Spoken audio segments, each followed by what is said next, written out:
Welcome to Deep Dive Film School. I'm Adam Sherlock. And I'm Adam Palcher. And if you like what you see / hear, please like and subscribe. You can find us in all the spaces and places that people what? Find good media. That's right. Our most popular platforms are Instagram, TikTok, and YouTube. Please join us there. We do shorts every week. Fuck, marry, kill with movie characters. So you'll love it. Please join us.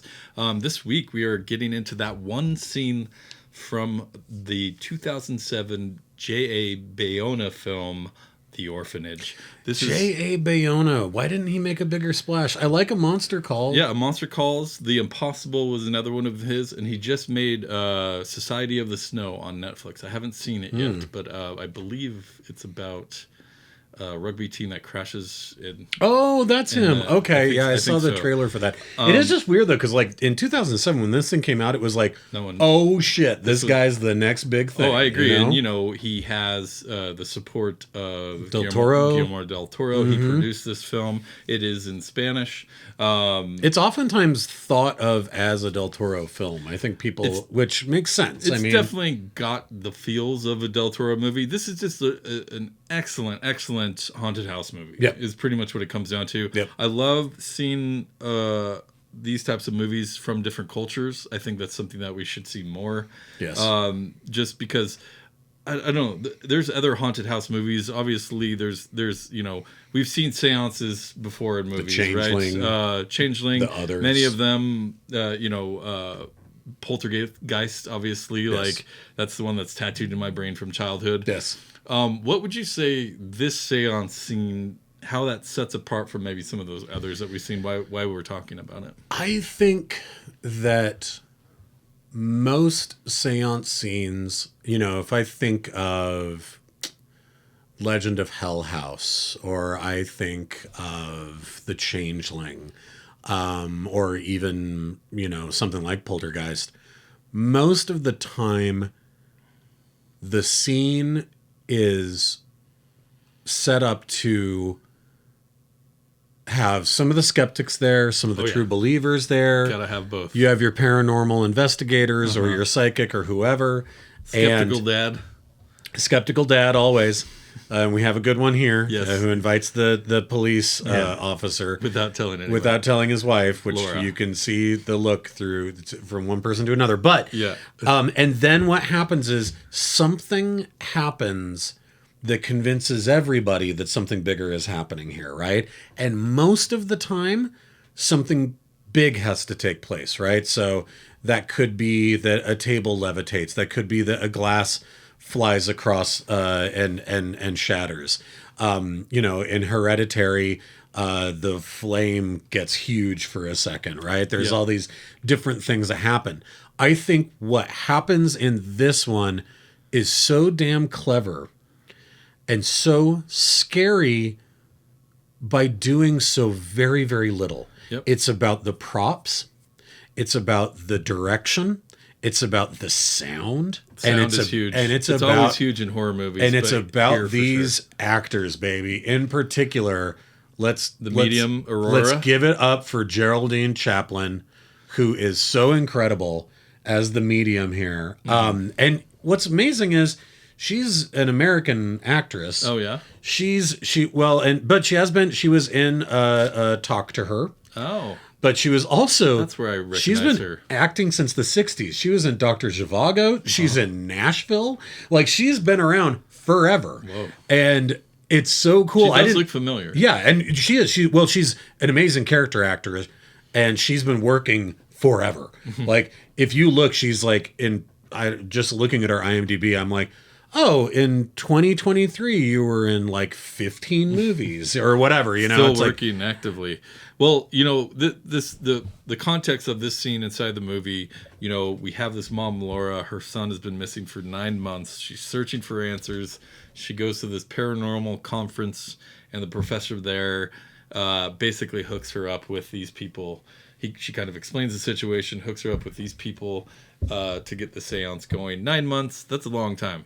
Well, and I love I love that in addition to her, and she does have such striking, beautiful features, you then have the other paranormal investigator who's like the schlubby big rotund. Yeah, that's the professor guy that I'm talking about. And well, that's what I'm saying though, is it's like each person, and then there's the kind of nebbish looking tech guy, right? And you just go, yeah, and you just go, oh yeah, like every movie needs to have these, whether it's every Ed and Lorraine, Warren from the Conjuring movies, right? Or you have like those funny guys with Lin Shaye from the Insidious films. It's like scene. It's just like you can't find an exorcist in the Yellow Pages, is what he tells her. Right. Well, and so I don't know if this all goes back to Poltergeist when you have Zelda Rubinstein and you're like she's the ultimate medium. But your paranormal people have to be a little funny looking. Sure. I think that's part of the idea, right? Yeah, I can see just a little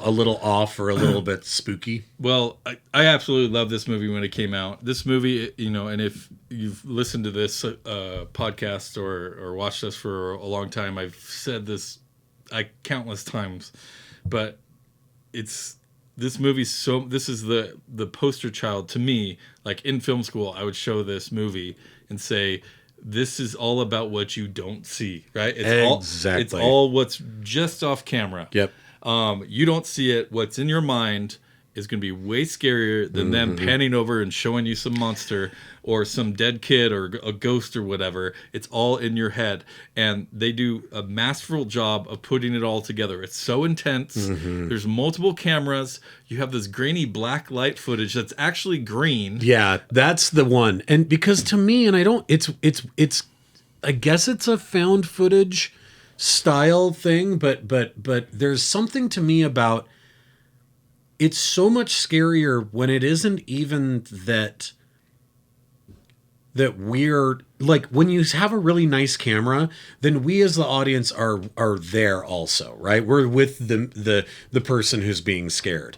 But when it's grainy and it feels like two times removed, where I think of like the Blair Witch Project, where she points off in the darkness and says, "Oh my God, what's that?" Yeah, and we don't see anything, but we're like, what is it? Same. I mean, Paranormal Activity, all of that stuff. It's just, wind blowing sheets, and it's nothing. It's nothing fancy that they're trying to do here, and they don't need to, because again, what is in your head is way scarier than anything they can show you.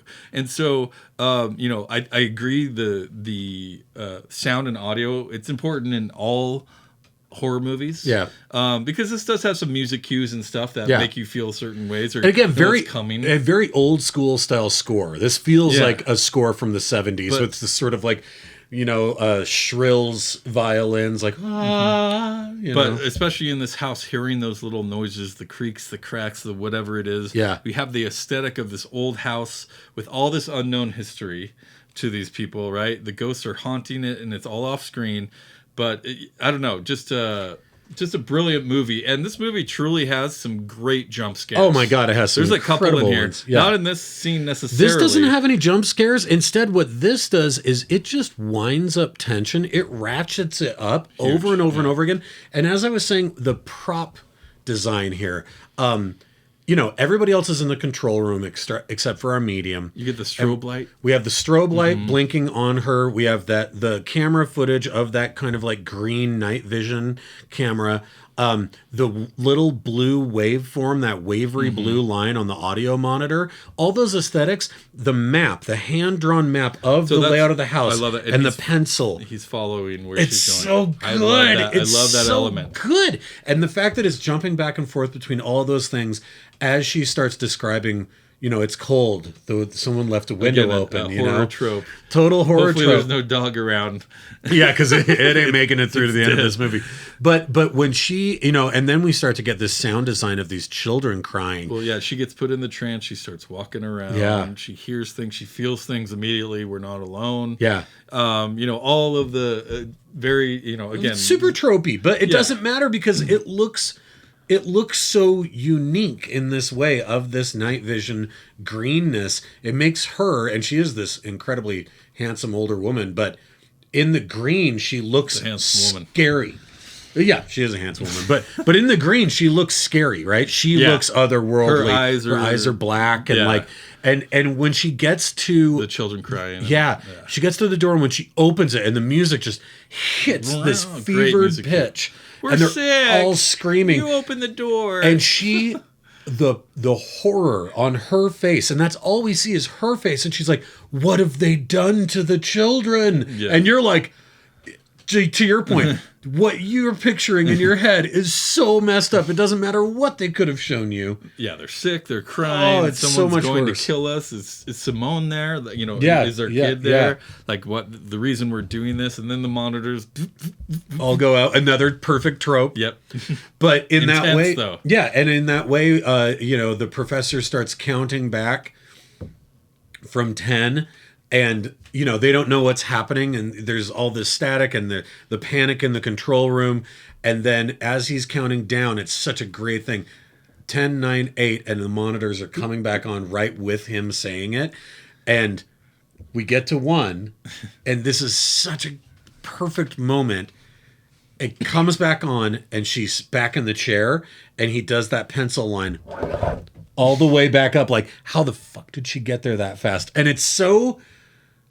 God, it's just a perfect little scene. It is. It's really it's spot on seance scene. Yeah. All seance scenes have little elements of it, but this one highly effective. I completely agree. Even though it's super tropey in those ways we talked about, the idea of she's going to sit in a chair in front of a strobe light and that he's going to hypnotize her is super unique. I haven't seen that in any other. And I remember when the strobe light starts on her and we could see it through the green.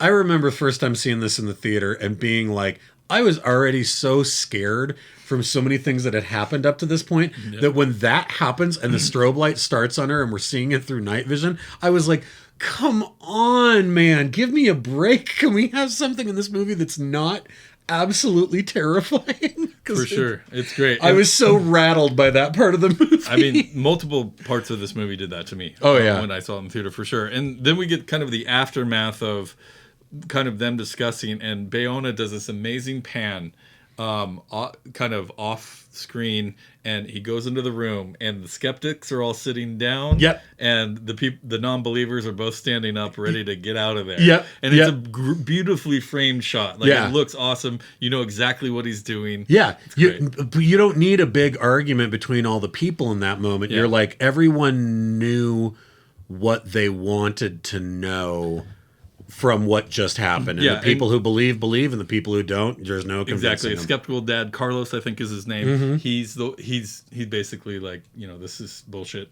You know, they're, you know, yeah, we all heard something, but like, yeah, but did you? Or they're not asking for money. And at this point already, he's sort of having a weird emotional affair with the detective, sort of like him and his wife are so strained, and he just doesn't believe her at all, and it's so loaded. Like, there's so much going on in that. Absolutely. But the explanation once they get out to the car, well, also I think the professor asking Carlos, like, what is a ghost to you, Carlos? Because we all heard something. We all, like, this wasn't bullshit. So what do you think that it was? But the explanation of the echo of something tragic when she's out in the car trying to explain to her, you know, as a knot between the two timelines. And I thought that was pretty great. Her line is, your pain gives you strength. You hear it, but you don't listen. And seeing is not believing. It's the other way around. Yeah. And I love her explanation of that echoing. Made me think so much of The Shining, and the way that Scatman Crothers explains it, right? Where he's like, you go into a room and someone had just burned toast, right? Like, it's still kind of there in the air. And I was like, oh yeah, that is very much what that same kind of philosophy is of what a ghost is. Well, and that's the one element we can't have in a movie, right? Is smell. Right, exactly. So describing it like that, they've tried. Everyone knows exactly what. They've tried. They've done smell-o-vision before. It didn't turn out that great. Great movie. I think it's worthy of a full review at some point. Yes, very much so. If we can fit it into a festival somewhere, but absolutely, I love this movie. I've loved it since it came out. Yeah. I think it's just one of those underrated horror movies that probably got swept under the rug, maybe because it's in a different language or something, but I think that's part of it. I mean, I remember it was such a big deal the year that it came out, and then it kind of doesn't get talked about in the same circles as some other things, but my God, it should be, because it's so damn good. Absolutely. All right. Well, thank you very much. Please like and subscribe. Our most active platforms are TikTok, YouTube, and Instagram, so join us there. and we'll see you next week. We're going to get into our last installment of our Cyberpunk Festival. That is going to be 12 Monkeys. Very excited to get some Gilliam on this. Very much so. He's good at that. So, all right, join us. Thank you. Bye, you guys.